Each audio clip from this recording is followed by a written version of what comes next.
Coucou les amis Gémeaux, j'espère que vous allez bien. On se retrouve ici pour vos énergies du mois de février. Donc pour les Gémeaux, les ascendants Gémeaux et pour toutes les personnes qui auront ce signe dans leur thème. Alors, j'espère que votre mois de janvier se passe bien, que vous allez bien et que ce n'est pas trop chaud avec les énergies actuelles. N'hésitez pas à me le mettre aussi en commentaire, comment vous ressentez ces énergies actuelles, si c'est pas trop le bazar. Alors ici, on va voir les guidances. 1, 2, 3. On va voir les énergies du mois de février. Donc en 4 domaines, les domaines principaux. Et on va venir chercher en complément un message pour accompagner chaque domaine. Allez, c'est parti. Bienvenue aux nouvelles sur cette page. Merci infiniment d'avoir fait ce doux geste de vous être abonné, d'être dans cette bienveillance, de me suivre, de m'écouter. Merci infiniment. Ça me touche vraiment profondément. Hop. Et pour tous ceux qui me suivent déjà depuis longtemps, je vous embrasse très fort et merci d'être toujours autant présent. Allez, on y va. Donc, on va partir en premier sur le domaine niveau... Pardon, excusez-moi pour cette toux toujours très présente. Alors, on va partir ici sur le domaine professionnel. Donc, ici, au niveau du domaine professionnel, vous êtes dans une énergie ici avec l'étoile de l'homme, dans une énergie de l'espérance, dans une énergie où vous ressentez cette étoile en fait qui veille, donc ici, cette étoile qui veille sur vous, sur votre équilibre.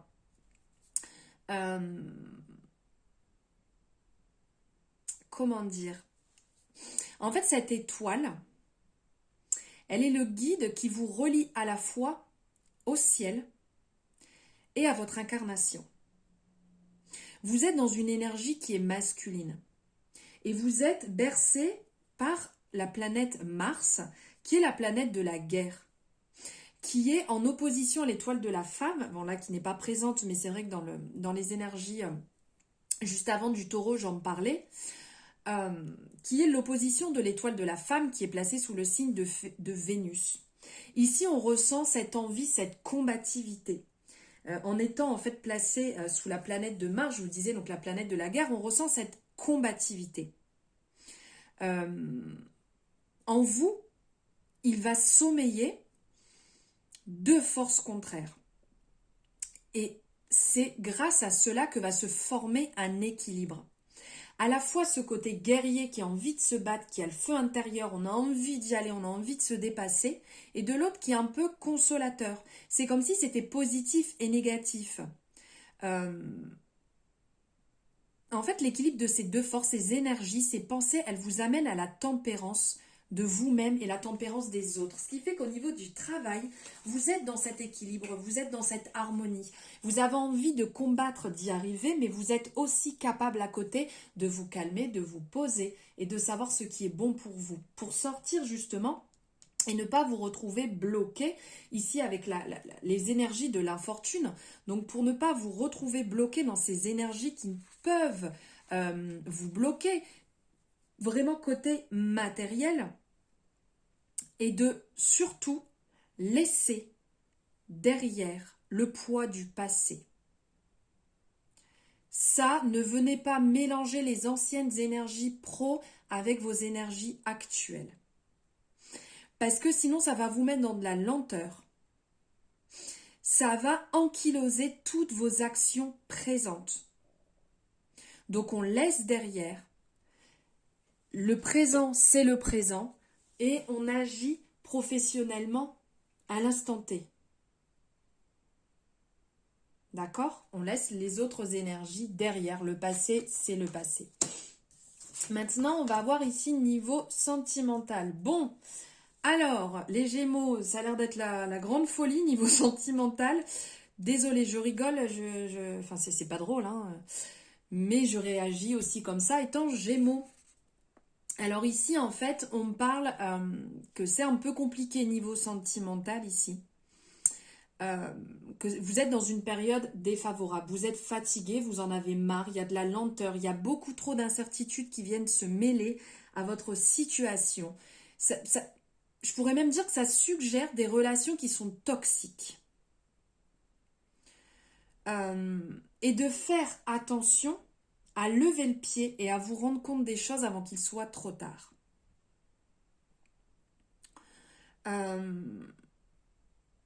Ici, cette carte, cette énergie au niveau de l'amour, elle est en train de vous mettre face à vos blessures intérieures. On vous conseille de travailler sur vous-même et d'émettre un changement radical pour vous sentir mieux, d'aller vers ce qui vous fait du bien, car c'est vous qui pouvez débloquer votre bonheur. Il n'y a que vous.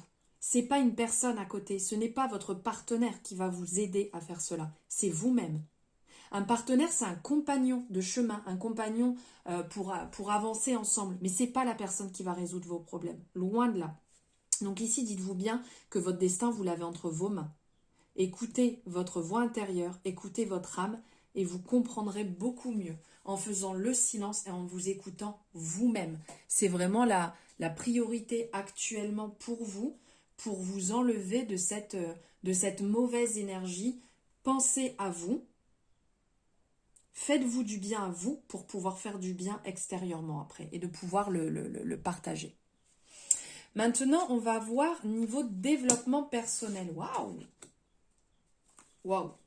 Ok.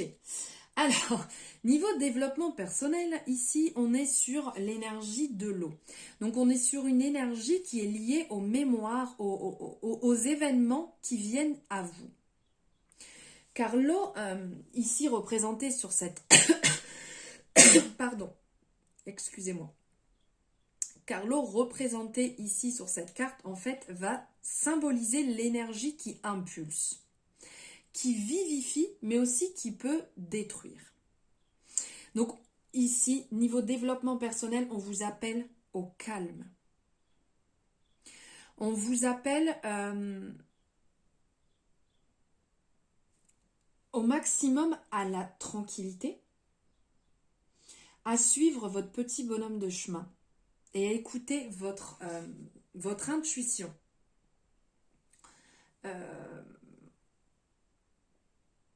Cette carte aussi va nous parler de, comment dire, du vécu des incarnations qui sont écrites dans votre âme. C'est lié à vos songes, à la pensée, à l'immatériel. Cette carte, elle vous annonce justement de vous mettre en chemin, de prendre le chemin vers le voyage. Votre voyage intérieur, pour vous retrouver, pour vous restabiliser. Parce qu'ici, on ressent qu'il y a cette énergie, en fait, comme si vous étiez dans une impasse, comme si vous vous bloquiez. Alors que pas du tout. Il faut justement avancer. Il faut avancer petit à petit pour ne pas vous retrouver bloqué, parce qu'on est encore dans une énergie où il y a de l'eau. Ici, on vous dit de revenir plus au calme, à la tranquillité, mais là, on a aussi de l'eau, mais on sent que c'est plus dur, c'est plus compliqué. Si vous ne prenez pas cette barque pour vous-même, cet avancement pour vous-même, vous allez vous retrouver bloqué, stoppé. Vos efforts serviront à rien. Vous serez dans une désillusion. Avancez pour vous, continuez votre chemin et développez selon votre intuition. Maintenant, on va voir ici au niveau financier. Magnifique. Alors là, superbe. Alors, ici, niveau financier, les Gémeaux, on est sur une énergie ici. La carte, c'est la carte du pourparler. Vous êtes dans une énergie dynamique. Vous êtes dans des discussions, dans des échanges. Ici, ça nous est rappelé par les corbeaux, là, qui quand on les voit ensemble, quand on les écoute, là, qui piaillent. Eh bien, c'est un petit peu ça. Faites attention à ce qu'il n'y ait pas trop de jacassement inutile. Parlez pour bien faire. Agissez pour bien faire. Ici, cette énergie, le pourparler, c'est une alliance du verbe et de la parole. En fait, elle va désigner la convoitise de certaines personnes qui peuvent tenter de vous tirer un peu vers le bas avec leurs pia pia pia qui servent à rien du tout. Donc restez un peu comme je vous disais tout à l'heure dans cette énergie de vous-même, de vos propres envies, de ce qui va vous faire du bien, de ce qui va vous permettre d'avancer financièrement. D'être conscient de cela. Il va avoir des questionnements, il va avoir des doutes, oui c'est ce qu'on ressent. Il y a des personnes qui vont être mauvais conseillers. On va vous dire, moi je serai toi, je ferai comme ci pour sortir de ta situation, je ferai comme ça, basta. Vous êtes responsable, vous savez ce qui est bon pour vous et ce qui n'est pas bon. Vous savez avec qui vous pouvez discuter, vous savez avec qui il faut l'éviter, d'accord? Donc ne vous étalez pas trop. N'allez pas trop écouter les conseils comme on peut voir ici, là, des serpents, des gens qui sont malveillants. Pensez à votre bien-être, à votre équilibre et à ce qui vous fera du bien à l'instant T. Voilà les Gémeaux, vos énergies pour le mois de février. J'espère que ça vous aura parlé, que ça aura résonné. N'hésitez pas à me le mettre en commentaire. Je vous envoie plein d'amour, je vous embrasse très fort et je vous dis à bientôt.